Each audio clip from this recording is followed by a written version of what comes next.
Psaki admitted that the White House was flagging posts for social media companies to censor when it comes to COVID-19 misinformation. Now these attorney generals are saying, not on our watch.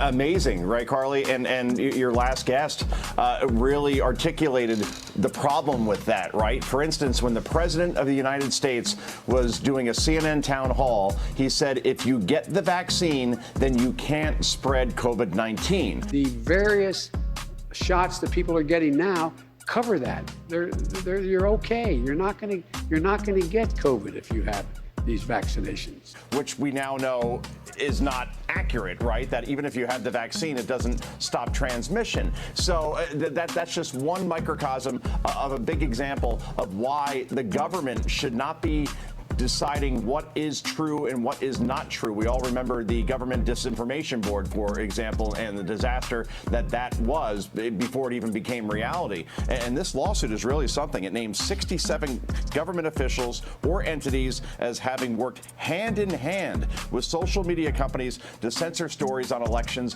COVID, and the economy, which is fascinating that the White House will now try to decide what is going right or wrong with the economy when they claimed that we had zero inflation when it was actually at a 40-year high. So Louisiana's Attorney General, by the way, his name is Jeff Landry, says, quote, this egregious act on our First Amendment will be met with an equally full-hearted defense of the rights of the American people. And this was all part of the Democratic playbook in 2020, censoring stories negative to Joe Biden, specifically the Hunter Biden laptop story, which is now verified to be absolutely true. At least the contents are of those emails. They got away with it then. They'll get away with it again if unless an Elon Musk takes over a platform like Twitter, which to this point has served as the Democrats' ultimate super PAC, Todd. It's going to be interesting to see where this case goes. People should not be walking around with masks. Let me just state for the record that masks are not theater. Wearing a mask might make people feel a little bit better, and masks are protective. But it's not providing the perfect protection that people think that it is. Mark, there has not been any indication that putting a mask on and wearing a mask for a considerable period of time has any deleterious effects.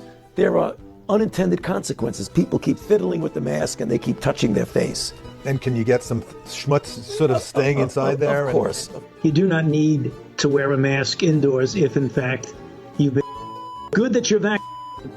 But in a situation where you have people indoors, particularly crowded, you should wear a mask. So even if you are, you should wear a mask. If, in fact, you are you are protected, and you do not need to wear a mask outdoors or indoors. When the children go out into the community, you want them to continue to wear masks.